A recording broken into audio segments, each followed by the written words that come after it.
Bonsoir, bonsoir, bonsoir à tous. Alors, je reviens dans ma succession de documents, que je souhaite, vous livrer sur Garabandal. Alors je vais regarder parce qu'hier soir j'ai vu que j'avais quand même d'énormes problèmes de connexion. Donc le temps que la machine se mette en route, je vais quand même regarder si, vous voyez bien, parce que si c'est pour voir une image figée, c'est absolument pas génial. Donc je vais voir ça. Alors c'est pas ça. Tac, tac, tac. Bon, écoutez, vous allez me le dire au fur et à mesure. J'avoue que j'aurais bien aimé voir, mais j'ai mon si ça me prend tout mon réseau, ça ne sert à rien. Heu, Est-ce que ça marche? Tac, tac, tac, diffusion en direct. Voilà, comme ça vous laisse le temps d'arriver, ça vous laisse le temps, ouais, là, voilà, j'y suis, donc je vais aller voir ça en direct. Je vais baisser le son parce qu'à mon avis, il va y avoir du Larsen. Tic touk touk. Tac. Voilà, comme ça, je vais bien contrôler parce que hier soir, j'avoue que vraiment j'ai eu des gros, gros problèmes. Voilà, je l'ai bien compris. Donc voilà, vous êtes déjà plusieurs à arriver. Je l'ai bien compris. Tac, tac. Alors est-ce que je peux baisser le son? Ouais, je le baisse ici. Voilà, c'est bon, ça marche. Est-ce que ça marche bien? Oui, on dirait que ça marche mieux qu'hier, donc c'est super. Je pense que dans l'immeuble, il y avait tout le monde qui était sur la fibre et du coup, ça a tout fait planter. Allez, je continue dans mes documents.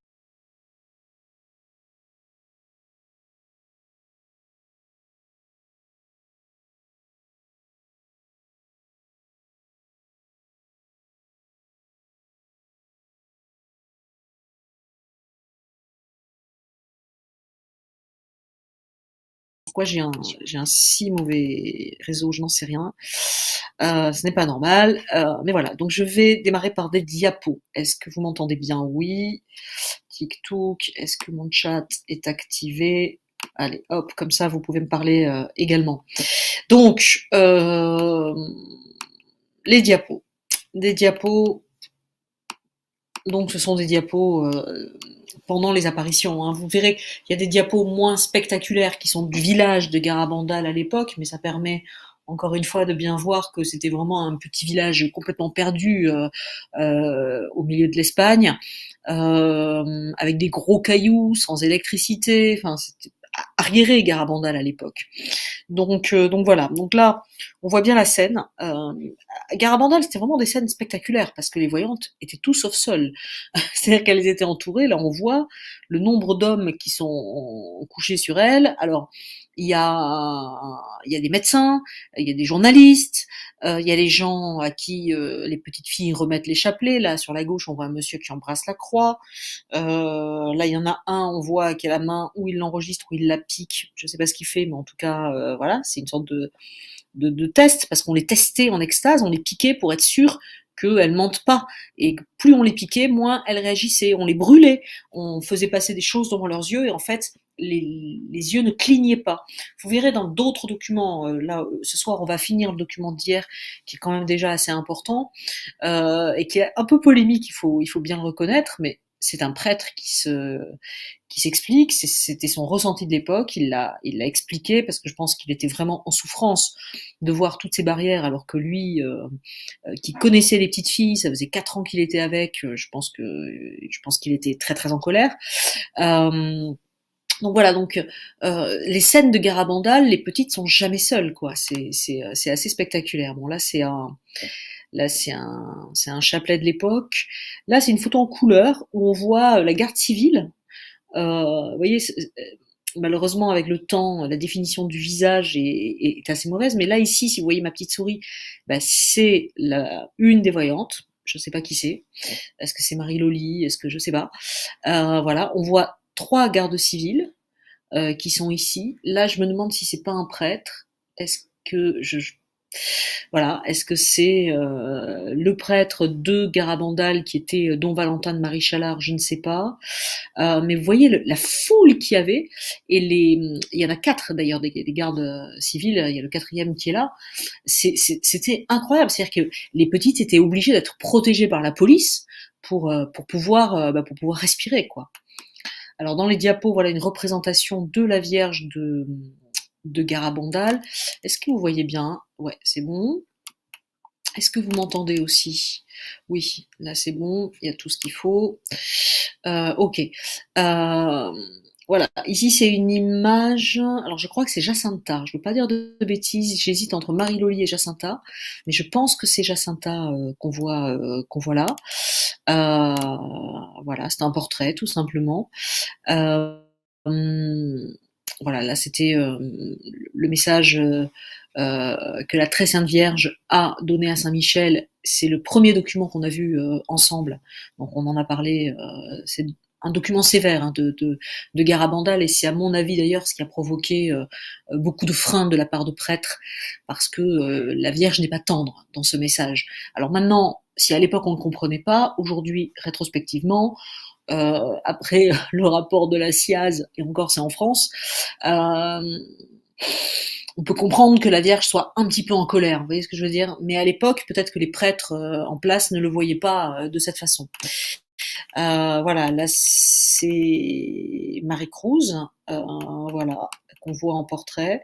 Là c'est Marie-Loli, donc avec sa croix. Là elle est pendant une extase. Conchita, la photo est assez mauvaise, mais voilà, c'était Conchita.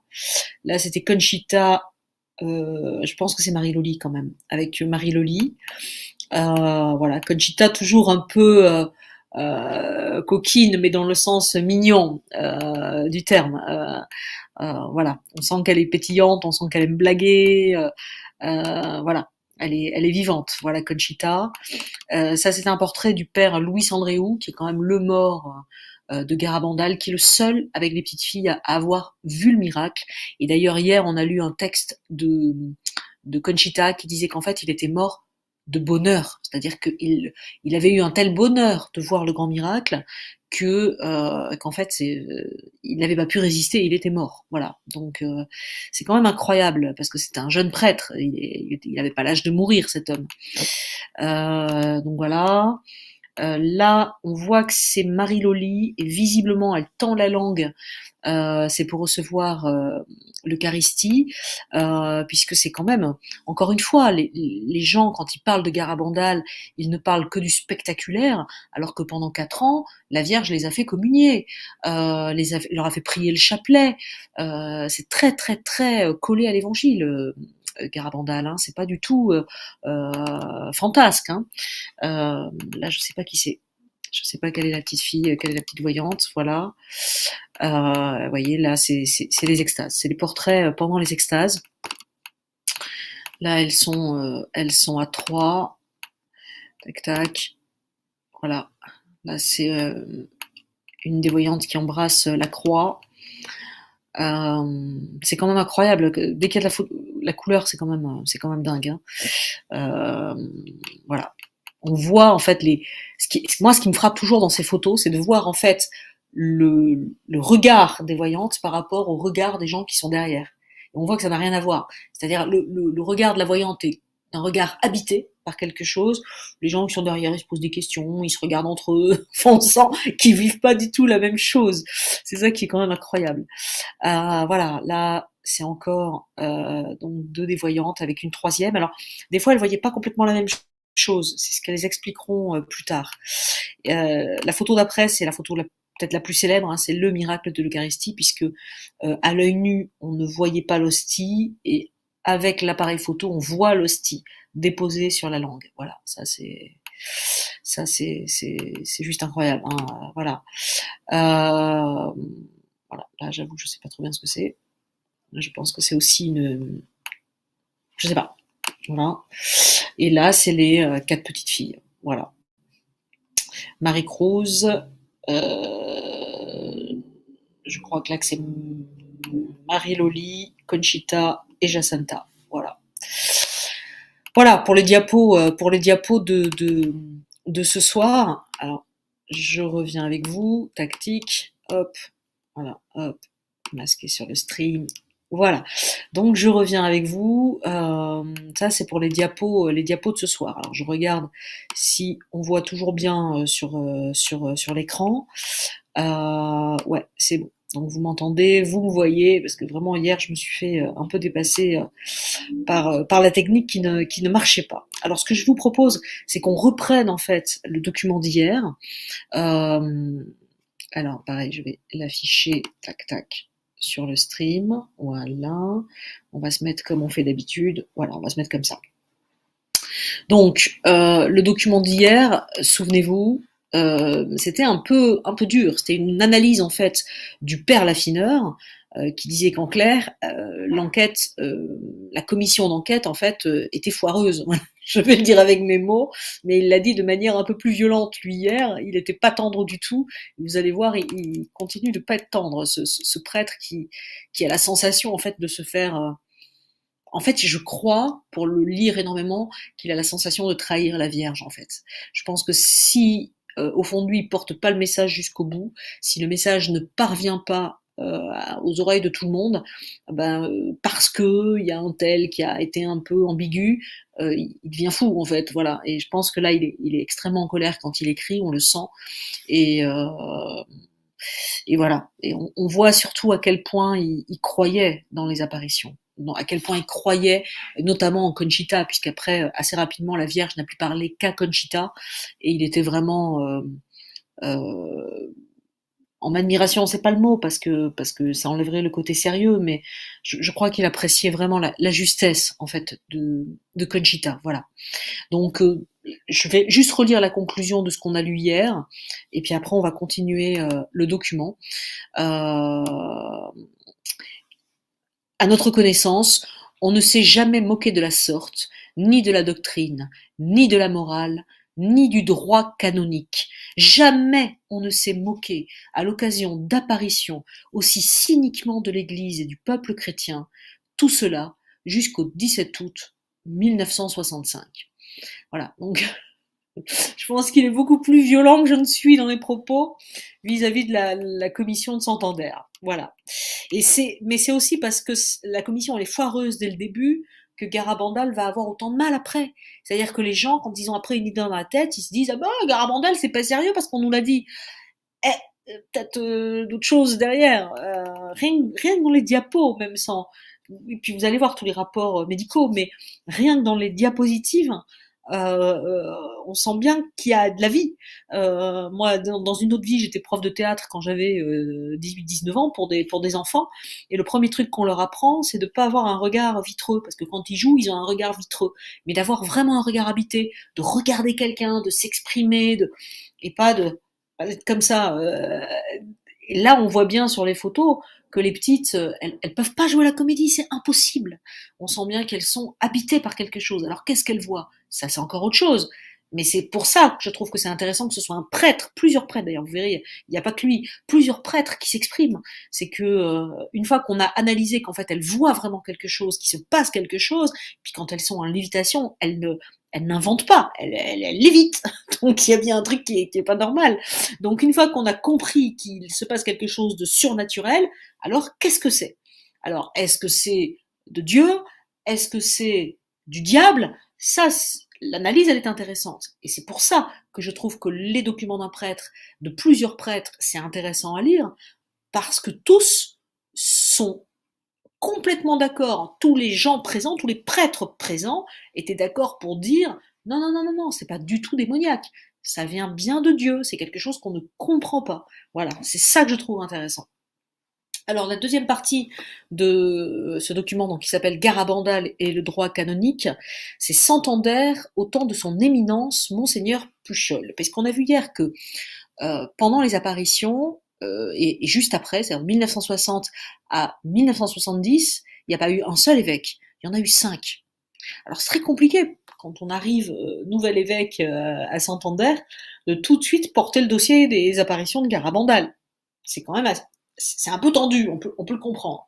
C'est aussi peut-être ce qui explique que bah, ça a traîné, que voilà, les dossiers se sont un peu perdus dans les couloirs. Préliminaire. Son éminence Monseigneur Puchol prend possession du siège de Santander le 17 août 1965. Avant son arrivée, les gens bien informés savent qu'il est adversaire de Garabandal. Déjà, le mec il arrive, il est déjà contre. Bon, ok. Et qu'il s'est engagé à liquider l'affaire le plus tôt possible. Il amène avec lui comme vicaire général un prêtre de Pampelune qui s'avère rapidement et parfois d'une manière ridicule comme un ennemi rageur des apparitions. Enfin, Monseigneur Puchol révélera dans sa fameuse lettre du 17 mars 1967 la doctrine qui est la sienne et que voici. Les apparitions n'existent pas dans l'Église. Voilà, comme ça au moins c'est fait. Lourdes, la salette, Garabandal, allez hop, tout ça au panier. Youhou, c'est la fête au village. Doctrine erronée, comme chacun le sait, depuis saint Paul, les pères saint Thomas et là il y a un trou de prophétie, Vatican II, le magistère ordinaire et suprême, etc., etc. Il est clair que dans ces conditions, l'évêque et le vicaire général seront à la fois juges et parties. Note nécessaire.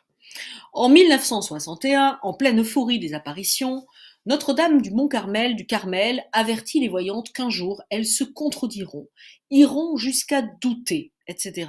Alors c'est marrant parce qu'il écrit ça en 1969 et en effet, il y en a notamment une qui a un peu tout remis en question 40 ans plus tard. Donc bon, voilà. En janvier 1963, première réalisation de cette prophétie. Les voyantes ne retrouvent la paix qu'en se rendant compte qu'elles sont le jouet du démon. Le 24 octobre 1965, Loli est avertie par la Sainte Vierge qu'elle va douter des apparitions. Les doutes commencent en février 1966. Oui, en effet, il y a eu aussi des doutes juste à la sortie des apparitions. Et ça n'a vraiment pas aidé les apparitions, parce que c'est ce qui fait la force de Lourdes, c'est Bernadette. C'est que Bernadette Soubirous, c'est... Voilà, elle y va, elle n'a jamais douté, elle a jamais nié, elle a toujours tout refusé. On lui donnait des choses à manger, elle disait non, on lui donnait une chaise pour s'asseoir, elle disait non, je sais ce que j'ai vu, je maintiens ma version. Les petites de Garabandal, c'est plus compliqué, mais il faut aussi comprendre la pression qu'elle vivait. Mais c'est compliqué. Bernadette aussi avait une grande pression. Les petites Fatima avaient une grande pression et ils n'ont jamais nié sur ce qu'ils avaient vu. Ça a fait la même chose à Borin et à Banneux. Les gamins n'ont jamais nié ce qu'ils avaient vu. Voilà. Et pourtant, ils ont eu en Belgique très très grande pression également. Le 13 janvier 1966, c'est Jésus lui-même, pendant l'action de grâce d'une communion, qui annonce la même chose à Conchita. Celle-ci est alors au collège de Pampelune. 5e point. Peu après, au même collège, commencent les doutes de Conchita. Elle s'en ouvre au prédicateur d'une retraite, le jeune Don Emiliano. Celui-ci lui répond avec une légèreté scandaleuse. « Si tu ne dis pas au village et à ceux qui y montent que tu as menti, je te refuse l'absolution. » Wouhou! Puis à 3 reprises, il écrira à Conchita Garabandal avant le 15 août pour lui rappeler que son absolution n'était que conditionnelle. Ok. Point 6. 15 août 1966. Conchita et Loli, dont le confident et le confesseur n'est autre que Don Olano, le curé du village, âgé de 26 ans, nommé à Garabandal par Monseigneur Puchol pour étouffer les apparitions, il l'a dit, redit et prouvé lui-même, vont trouver le même Don Olano et finissent sur ses conseils par demander un entretien avec leur évêque. Don Olano va jusqu'à dire « Don Emiliano a raison, et vous devez jurer sur l'évangile que vous avez menti. » Ok. Nota bene, remarquez que ce drame des doutes de Conchita, comme la décision de la rencontre épiscopale, reste absolument secret. C'est la consigne de Don Emiliano et de Don Olano. Avant septembre 1966, personne n'en saura rien, aucun ami de Garabandal, ni même la mère de Conchita, Aniceta, ni son frère Séraphin. Point 7. Don Olano est fidèle au motif de sa nomination comme curé de Garabandal. Conchita rentre à Pampelune le 28 août 1966 et le surlendemain, bien que la consigne d'Aniceta, Conchita est mineure, elle a 17 ans et demi, je pense que c'est lui qui a fait une erreur, bien que la consigne d'Aniceta de ne laisser voir Conchita par personne sans son autorisation formelle, Monseigneur Puchol est au parloir du collège et procède à un interrogatoire qui durera 7 heures. Voilà, 7 heures. Et dites-vous que de 1961 à 1965, les petites étaient sous pression constamment, constamment interrogées par des médecins, par des prêtres, par des journalistes. Bah là, ça continue en fait. Voilà. Et constamment avec dans les yeux, est-ce qu'elles mentent ou est-ce qu'elles disent la vérité? C'est affreux. Quand on y réfléchit, quand on essaye de se mettre à la place des petites, c'est absolument affreux.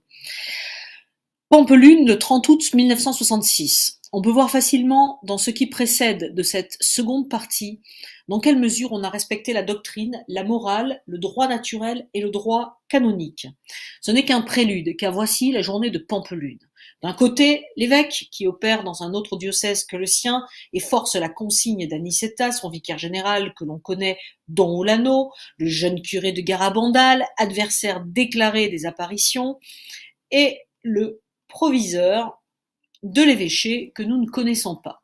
De l'autre côté, Conchita. Donc c'est un tribunal qu'elle a face à elle. C'est peut-être une nouvelle commission dont les membres sont à la fois juges et parties. Ce n'est sûrement pas un tribunal canonique. Cela ressemble tellement à ce que Jeanne d'Arc a connu à Rouen. Pas de serment. Conchita nous l'a affirmé par écrit. Noé jurado. Excusez-moi, pourtant j'ai des origines espagnoles, mais je ne parle pas espagnol. Je n'ai pas juré.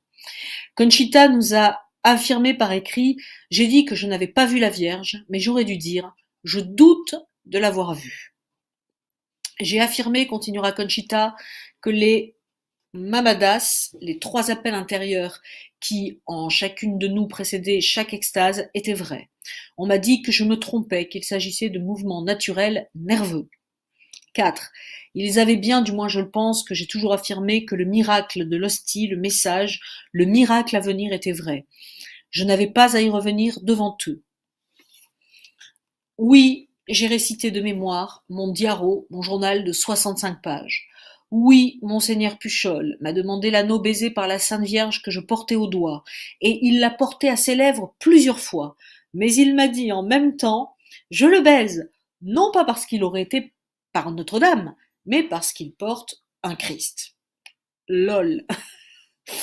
7. Oui, on m'a imposé le secret sur tout l'entretien, comme on a interdit de parler désormais des apparitions. Réflexion. On connaîtra un jour soit la minute de l'entretien, soit le résumé sûr de ce qu'il fut. En relisant attentivement les 7 points qui précèdent, on sait mieux qui est Conchita et qui furent ses juges, quel crédit il faut accorder à ces derniers et à l'adolescente, quelle est la valeur réelle de ce singulier tribunal de Pampelune. Personne ne peut croire ni à sa canonicité, ni à son intégralité. Troisième partie. Interrogatoire à Santander. Le résultat le plus étonnant fut qu'Aniceta, avertie après le 8 septembre par Conchita de cette rencontre, bondit à Pampelune, reproche à la supérieure d'avoir manqué à sa parole en laissant voir sa fille sans son autorisation personnelle et la ramena sans hésiter à Garabandal. En agissant ainsi, elle exécutait sans le savoir la volonté de Jésus exprimée à Conchita dans l'allocution du 13 janvier précédent, à savoir « Ce n'est pas moi qui t'ai appelé ici ». Les 2, 7 et 27 septembre, le 11 octobre, interrogatoire des 4 filles, accompagnées cette fois d'un membre de leur famille, chacune à son jour. 1. Composition du tribunal, les mêmes juges qu'à Pampelune. Quelle est la valeur canonique de ce tribunal? 2. Pas de serment. 3. Texte signé par les 4 voyantes. On ne les connaît pas. 4. Chose sûre. On leur avait expliqué et prouvé au préalable que les appels étaient des mouvements naturels nerveux, que l'apparition était un produit de leur imagination. On n'a même pas reculé devant la vulgarité, puisque quelqu'un leur a dit que l'archange Saint-Michel avait la cara de garbanzo, le visage pareil à un pois chiche. On n'a pas demandé à Conchita si elle niait les apparitions ou en doutait. On a procédé par prétérition au sujet du miracle de l'hostie, du message, du miracle à venir, de la réalisation de quelques prophéties. Il le fallait bien, sinon on aurait dû enregistrer des contradictions et non pas des négations pures et simples. On a demandé aux parents de contresigner les dépositions de leurs enfants. Aniceta a refusé catégoriquement. Nous pensions que la mère de Jacinta, Maria, avait fait de même, mais elle nous a reproché d'avoir essayé de le prouver. Seferino, le père de Loli, reste impénétrable, du moins il le croit. Nous n'en avons pas parlé avec Pilar, la mère de Marie-Cruz. Nota bene. Un fait fort éclairant sur l'attitude de Conchita et du tribunal de Santander. 2 points. Après Pampelune, Conchita a comparu une fois à Santander.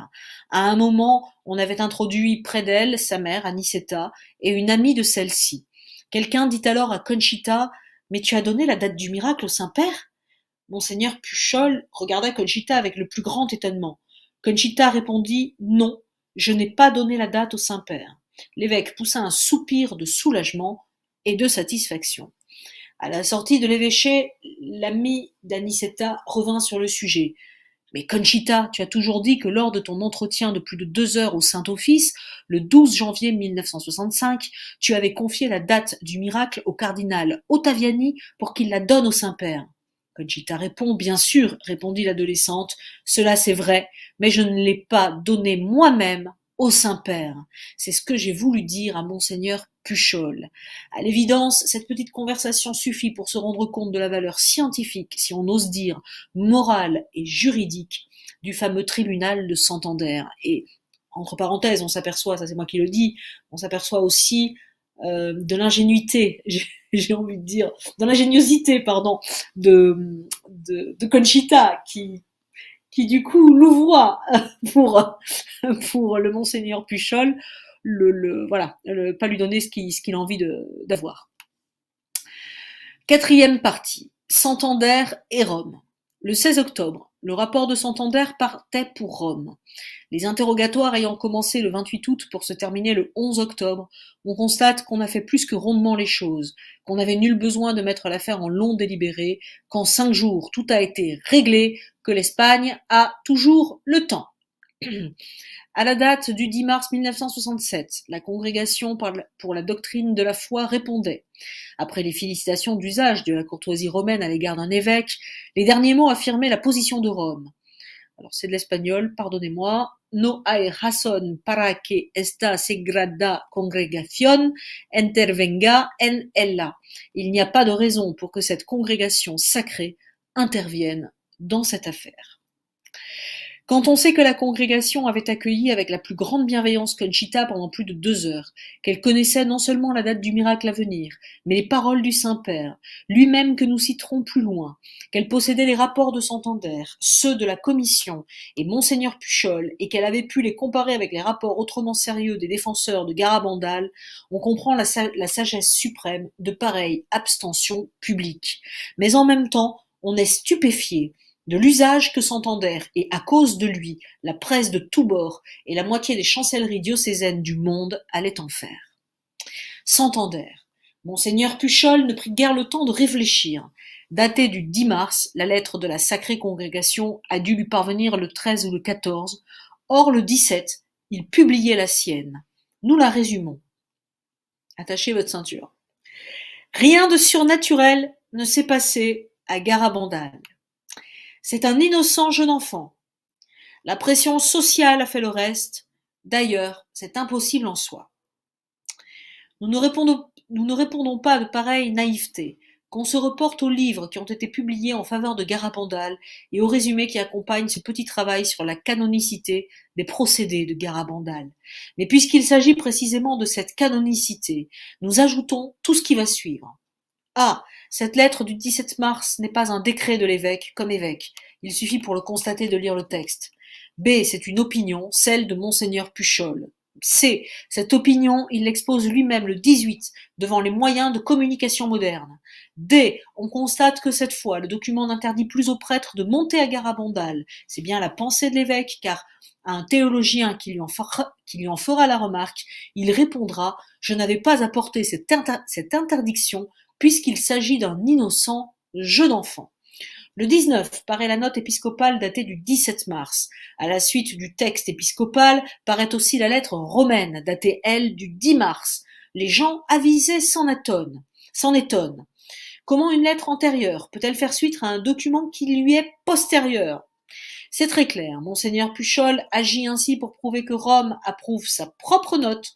C'est un procédé à la fois habile, malhonnête et naïf. Habile, on va le voir tout de suite. Malhonnête, car on l'a vu, la sacrée congrégation a écrit en toutes lettres « Je m'abstiens ». Naïf, car aucun canoniste sérieux, aucun homme averti ne se laissera prendre. 2. La presse, c'est la moitié des chancelleries diocésaines. La presse de tous bords, à commencer par les journaux catholiques évidemment, cette presse qui avait jusqu'alors ignoré ou calomnié Garabandal, s'empare de l'aubaine épiscopale. On publie donc la note de Santander du 17 mars et à sa suite évidemment celle de Rome du 10 mars. Plus que cela, on ose affirmer que celle du 10 est la confirmation de celle du 17 et on conclut Rome a définitivement condamné Garabandal. Abusé par la presse catholique et par l'opinion que celle-ci crée, comme si la presse, même catholique, et l'opinion étaient devenus le magistère dans l'Église, la moitié à peu près des chancelleries du monde, du moins du monde de langue française, fait chorus. Et cela est très grave, car on les a trompées. Involontairement, elles ont trompé les lecteurs de leurs bulletins diocésains, et plus spécialement leurs prêtres. Les catholiques sont mal à l'aise et les diffuseurs de Garabandal paraissent leur désobéir. Il faut réparer cela immédiatement. Et je vous le redis, je ne cesse de le dire, c'est bien un prêtre qui écrit ça. La presse de Santander. 5 livres importants ont été publiés en faveur de Garabandal. Santander non seulement ne les a jamais réfutés, mais a eu grand soin de ne pas livrer le sien au public. Il a cependant commis une grande imprudence. Il a laissé publier dans l'hebdomadaire Gazzetta Illustrata un long article, manifestement inspiré par quelqu'un de l'évêché qui commettait la note du 17 mars en la justifiant. Rien de plus inconscient que cet article, rien de plus puéril, surtout quand on sait ce qu'avait écrit des années plus tôt celui qu'il faut bien appeler l'auteur à la solde. La preuve ? Ceci que nous publierons plus tard. Un de nos amis a rencontré au collège de Burgos, peu après la publication de cet article, Conchita. Elle l'avait lu et en était très émue. Je lui répondrai moi-même, disait-elle avec vivacité.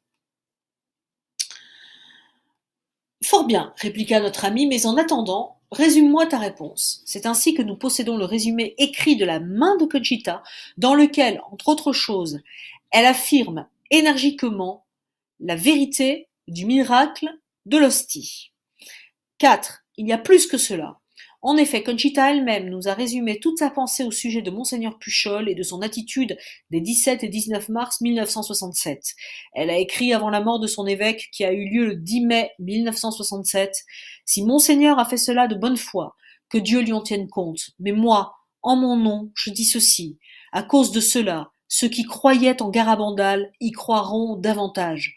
Ceux qui n'y croyaient pas monteront plus nombreux au village. » Il nous paraît difficile d'être plus respectueuse de son évêque, ce que Conchita et ses 3 compagnes ont toujours été d'ailleurs. Il est évident pour tous que la seconde partie des réflexions était prophétique, car elle s'était réalisée à la lettre. C'est quand même incroyable de découvrir voilà, ce document et de voir toute cette agitation en fait qu'il y a eu au moment des apparitions. Enfin, juste après, là, pour le coup, les apparitions. 5e partie, qui est l'Église en face de Garabandal? D'abord, l'évêque du lieu, évidemment, nous l'affirmons. On sait par ce qui précède comment s'est comporté Santander sans hésiter depuis le début des apparitions.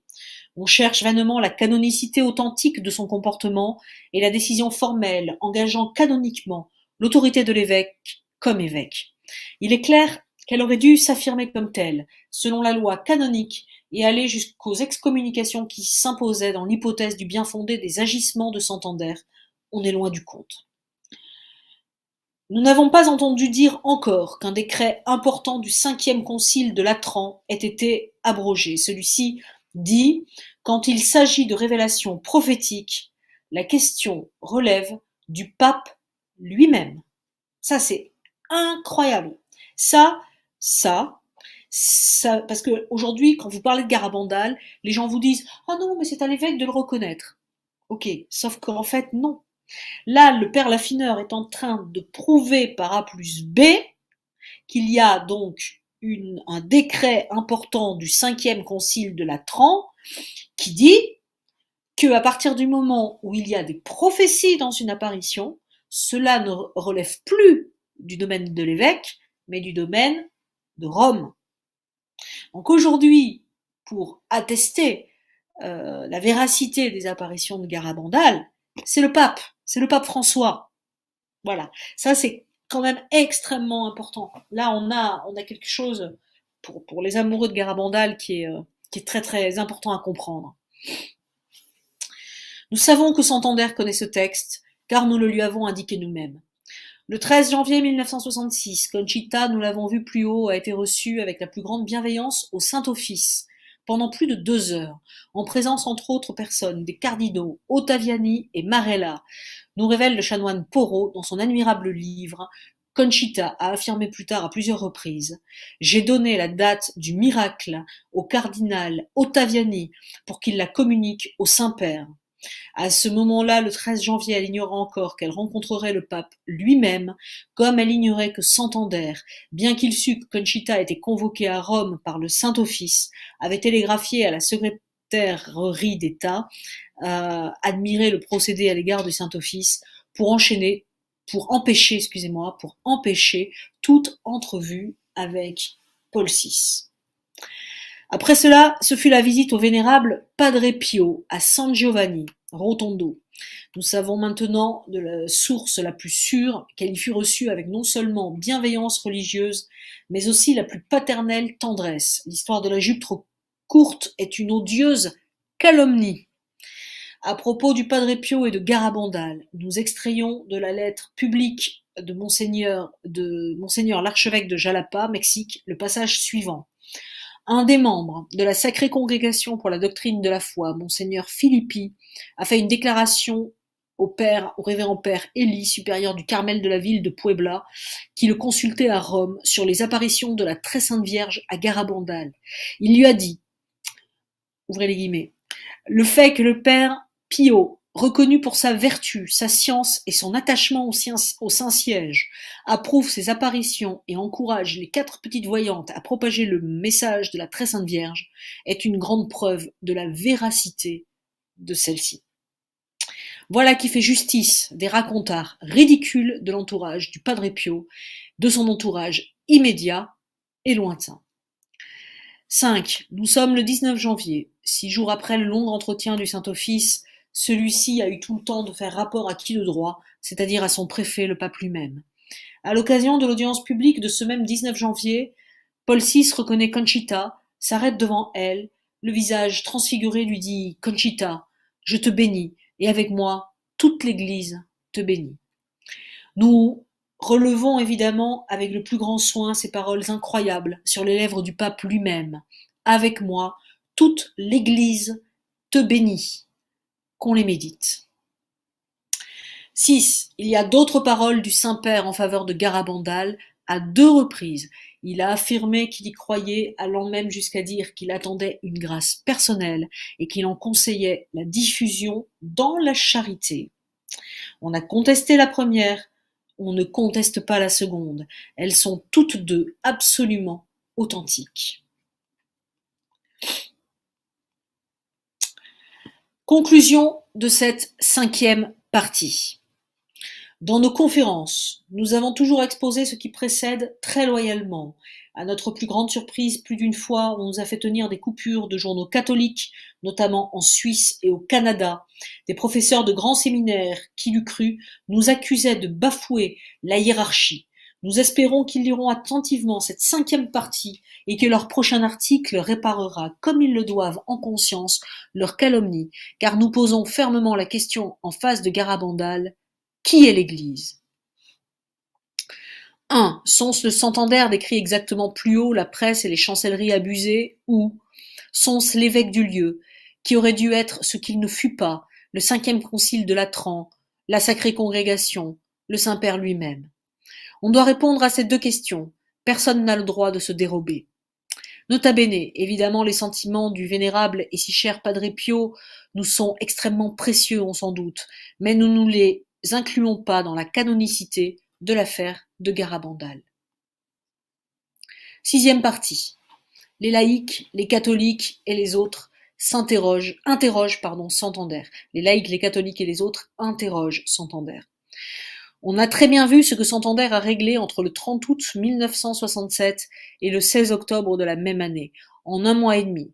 Dans sa pensée, il a liquidé l'affaire de Garabandal. Comment? En se référant à l'état d'âme des voyantes, et très spécialement à l'état d'âme de Conchita et de Loli, prédit par le ciel pour la première fois le 13 février 1966, pour la seconde le 24 octobre 1966, pour toutes dès 1961. Toute la question est de savoir ce qui, à l'occasion d'apparitions, est d'abord, avant toute la matière contrôlable et dûment contrôlée, ce qui s'est réellement passé au temps de ces apparitions, ou l'état d'âme des voyantes, les apparitions terminées. Poser la question est évidemment la résoudre, du moins en tout ce qui en constitue l'essentiel. À ce sujet, nous reprenons volontiers une réflexion du révérend père Rodrigo, vénérable à tout égard et vénéré de tous. Nos conclusions et notre croyance en Garabandal ne sont pas fondées sur les dires des enfants à l'époque des apparitions, mais sur des faits réels, dûment constatés par les témoins. Par conséquent, notre foi dans le caractère surnaturel de ces apparitions n'a aucune raison d'être détruite ou même d'être atténuée par les dires actuels ou à venir des enfants. Elle serait dans l'illusion, mais non pas nous. Ces lignes furent écrites à Comillas le 10 août 1966 à l'Université pontificale de Comillas, où le révérend père Rodrigo a enseigné brillamment la théologie morale et le droit canonique jusqu'à sa retraite. Quel dommage que monseigneur Puchol, qui est précisément l'évêque du diocèse où se trouve Comillas, n'ait pas pris le temps de les lire ou d'y réfléchir. Pourquoi? Le révérend père Rodrigo le dit clairement, et nous pouvons notre propre réflexion qui précède la citation du grand théologien. 1. Qu'on relise les chapitres 2 de notre livre L'étoile dans la montagne, page 21. Il s'agit de la méthode scientifique à suivre en la matière. 2. Le 30 août, 10 octobre 1966, il y avait exactement 5 ans et 3 mois, hormis l'avertissement, le miracle et le châtiment éventuel, l'affaire de Garabandal avait donné au monde tous les arguments exigés par ce chapitre 2. Elle en avait même fourni quelques autres que nous signalerons un jour. 3. L'état d'âme des voyantes des 30 août 10 octobre 1966 est facilement explicable. Revoyez les prophéties célestes qu'il annonçait et suivez la filière de don Emiliano de Pampelune, de don Olano, curé de Garabandal, le tribunal de Pampelune et de Santander. Pensez aux voies de la providence, au déchaînement du démon, aux défauts des voyantes qui n'ont pas encore été soustraites à la loi commune des 7 péchés capitaux. Pensez même aux amis de Garabandal et à leurs responsabilités de tout genre. 4. L'état d'âme est un état d'âme. Les mots le disent. Il peut changer. De l'obscurité de celui des 30 août et du 10 octobre, les voyantes peuvent passer à la demi-lumière de celui-ci de demain et revenir à la lumière éclatante de celui du temps des apparitions. D'où il apparaît à l'évidence que qui juge des apparitions sur un état d'âme et faisant de celui-ci la base même de son jugement manque de la maturité scientifique, théologique, canonique suffisante. Cette réflexion vaut en elle-même et par elle-même. Elle vaut surtout à Garabandal. En effet, comme le prouvent surabondamment nos conférences de Suisse et du Canada, dès la publication de la note du 17 mars, Conchita se ressaisissait. À la journaliste espagnole qui l'interrogeait vers le 22 mars à Garabandal, chez elle, elle répondait en montrant un converti qui s'approchait: il faudra quand même expliquer les conversions.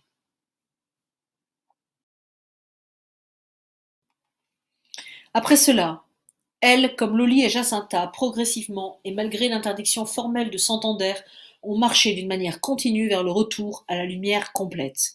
Voici maintenant l'interrogation des laïcs, les catholiques et les autres à Santander. Vous avez nié Garabandal en vous basant uniquement sur les heures de ténèbres des voyantes. Qu'allez-vous faire maintenant que les âmes sont dans un état tout différent? Que personne n'en doute, il s'agit pour le monde entier qui regarde Santander d'une affaire autrement grave que celle de Galilée. Et Santander n'échappera pas au jugement universel qui l'attend, du moins le Santander de monseigneur Puchol. Notez bien que l'état d'âme des 30 août 10 octobre ne gêne aucunement les défenseurs de Garabandal. Pour nous, il est au contraire un argument favorable à la surnaturalité des apparitions. Il fait écho à celui de Bernadette, un an avant sa mort de prédestinée, de Mélanie à la cure de Dion, de Lucie à Fatima de 1926 à 1930, même aux heures de Jeanne d'Arc au cimetière de Saint-Ouen. Il relève de l'expérience très sûre de sainte Thérèse d'Avila et de la doctrine non moins sûre de saint Thomas d'Aquin et de saint Jean de la Croix. Ce dernier d'ailleurs a des paroles terribles contre les gens d'Église qui ne se penchent pas avec respect, prudence, dévouement et miséricorde sur les âmes des vrais voyants. Si monseigneur Puchol les avait relus. De cela aussi les laïcs catholiques ou non demandent compte. Ils n'ignorent pas que la télévision espagnole était présente à Garabandal la nuit du 18 juin 1965. Certains ont même vu le film que cet organisme d'État a les moyens modernes de communication. Je vous rappelle qu'on est en 1969 quand il écrit le document. A rapporté à Madrid. On le dit magnifique, mais voilà, l'autorité religieuse, disons Santander, s'oppose à la divulgation de ce document si important. Depuis le jour où, descendant de Garabandal après l'apparition et le message de Saint-Michel, le vieux secrétaire de l'évêché de Santander nous a parlé plus que cyniquement de ce fameux 18 juin, il ne doit plus dormir en pensant à ce film qui le condamne, lui, radicalement. Les laïcs, catholiques ou non, n'auront pas de paix avant que ce document cinématographique appartienne à toutes les télévisions du monde. Conclusion générale, 6 parties de cette conférence. Les adversaires loyaux de Garabandal ont le droit d'en discuter, à la condition de publier leurs arguments comme nous avons nous-mêmes publié les nôtres. À cet égard, nous attendons donc le livre blanc de Santander. La question dans ce travail n'est pas celle-là. Nous avons démontré que la Commission et Monseigneur Puchol ont négligé, bafoué les règles canoniques, y ont contrevenu avec une audace, une persévérance rare en pareille matière. Nous disons que leur procès est de toute évidence attaquable pour vice de forme canonique et nous demandons qu'il soit cassé et révisé comme il convient. C'est ainsi que les choses se font dans l'Église et dans la justice civile. Il y va de l'honneur de l'Église elle-même, du peuple chrétien tout entier. Il mâche pas ses mots, hein, le père Laffineur. Il mâche pas ses mots. Ça fait presque du bien de voir aller plus que 2 pages, mais ça fait du bien presque de voir cet homme qui se bat comme ça. Hein. C'est qu'il en était sûr. Il a quand même passé 4 ans à Garabandal. Quand il écrit quand même plutôt très bien, donc il savait ce qu'il disait, cet homme. 7e partie. Les amis de Garabandal devant l'autorité religieuse. Le Concile Vatican II a reconnu et proclamé le droit à l'information honnête et au dialogue loyal. Nos conférenciers sont donc dans la bonne voie chaque fois qu'ils ne parlent qu'en leur nom et sans engager l'Église, chaque fois aussi qu'ils le font dans des salles qui ne relèvent pas de l'autorité religieuse. Quand ces 2 conditions sont réalisées, il n'est pas nécessaire de distinguer entre autres des conférences privées au public, ces dernières sont elles aussi légitimes. Si le canon 1399 est supprimé pour les livres qui parlent d'apparitions dont le contenu n'offense ni la doctrine, ni la morale catholique, et Monseigneur Betia a écrit qu'il en était bien ainsi à Garabandal, les conférences, à plus forte raison, n'ont pas besoin d'un primatour de consécration ecclésiastique. D'ailleurs, on ne voit vraiment pas pourquoi il serait interdit de parler de Garabandal quand il est permis de le faire. Même dans les salles de conférences, de cathédrales, de la transfinalisation en matière d'Eucharistie, du mariage des prêtres, de la non-existence du péché originel, de la pilule ou des mythes du Nouveau Testament, nous n'acceptons pas la loi des 2 poids, ni celle des 2 mesures. Pratiquement, où en est-on au sujet de l'autorité religieuse en face de la diffusion écrite ou orale de Garabandal? Je vous rappelle qu'on est en 1969 quand il écrit ça. Ici, des chancelleries interdisent à leurs prêtres, à leurs religieuses de tolérer cette diffusion.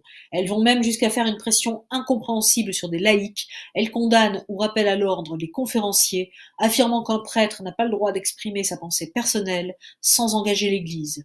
Là, on donne des imprimatours aux livres favorables à Garabandal et on se réjouit de la diffusion du message. Dans le monde, un cardinal, des archevêques, des évêques remercient nos orateurs d'avoir, à l'occasion de leurs conférences, sauvé des vocations sacerdotales et religieuses, d'avoir rendu aux auditoires la foi et la confiance en Notre-Dame, mère de l'Église, d'avoir affermi la foi menacée de toutes parts. Un archevêque mandate privatime un de ses prêtres pour la diffusion mondiale de Garabandal, après avoir prouvé privatime une prière à Notre-Dame de Garabandal. Après avoir approuvé, excusez-moi. Souvent, des archevêques et des évêques disent aux organisateurs de conférences qui les consultent: « Je ne permets pas mais je laisse faire. Nous croyons que canoniquement, cette dernière formule est la plus sage. Elle tient compte de toutes les données actuelles de la question. Nous demandons donc filialement à tous les évêques du monde qui ne croiraient pas pouvoir aller jusqu'à l'imprimatur ou le consenu autoritates jusqu'au mandat privatim de l'archevêque précité, d'adopter à l'égard de notre diffusion orale ou écrite la formule qui tient compte de tout, je ne permets pas, mais je laisse faire. Ainsi les diffuseurs n'auront plus où à choisir dans le dilemme qui se pose toujours à la délicatesse réelle de leur conscience. Si on sait que j'ai été reçu par l'évêque, on dira qu'il l'a autorisé. Si je ne lui fais pas visite, il pensera que je manque de déférence filiale. Ainsi, tout le monde aura la paix à laquelle il a droit. Voilà pour ce document-là. Voilà, comme je vous dis, il y en a beaucoup d'autres. Vous comprenez combien c'est sérieux, hein, cette histoire. Vous comprenez que ça aurait été dommage que ça reste dans mon ordinateur. Donc là, j'essaye un peu tous les soirs. Jeudi soir, je pourrais pas, mais un peu tous les soirs, voilà, j'essaye de vous faire la lecture de ces documents, de les avancer au maximum. Je disais qu'il y en aura pour 10 heures, 10 émissions. Je pense qu'on va frôler les 20 heures. Mais regardez, on lit ça comme un film. C'est un film en fait. C'est un truc incroyable cette histoire. Voilà. Donc je vous laisse sur ce texte. Je vous dis à demain pour d'autres diapositives, d'autres textes. Peut-être qu'on verra les médecins demain. C'est intéressant.